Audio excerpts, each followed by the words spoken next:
Nito pong nakaraang linggo lang, isang bata ang namatay matapos siyang matusok ng stick sa kanyang dibdib. Ngayon naman, isa pang batang 2 taong gulang pa lang na ospital. Natusok siya ng barbecue stick ng kanyang kalaro. Nakatutok si John Consulta, eksklusibo. Isinugod sa East Avenue Medical Center ang 2 taong gulang na bata matapos matusok sa likod ng kanyang kalarong 3 taong gulang gamit ang isang barbecue stick. Kwento ng ina ng biktima. Naglalaro raw ang kanyang anak habang siya nagvo-volunteer sa feeding program ng kanilang simbahan. Maya-maya lang, sinabihan siya na may di magandang nangyari sa anak. Nakita ko na lang po yung anak ko.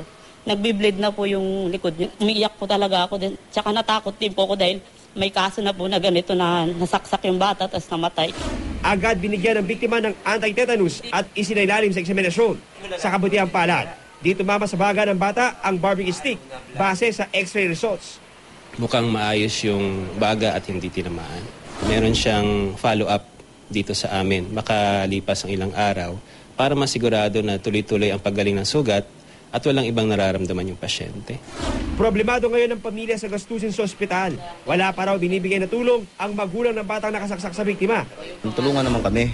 Hindi rin namin kaya kasi tulad niya, wala akong trabaho ngayon. Si Mrs. lang yung nagpa-part-time tutorial. Tulong-tulong lang muna. Nitong nakarang linggo lang, namatay ang batang 4 taong gulang matapos masaksak ng barbecue stick sa puso ng kanyang kalarong 3 taong gulang.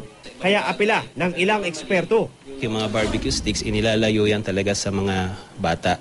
Para dun sa mga vendors halimbawa, dapat meron silang sariling kusa na maglagay siguro doon ng isang container kung saan ilalagay. At kung puputulin, kung hindi naman malaking abala, bakit hindi? John Consulta, nakatutok, 24 oras.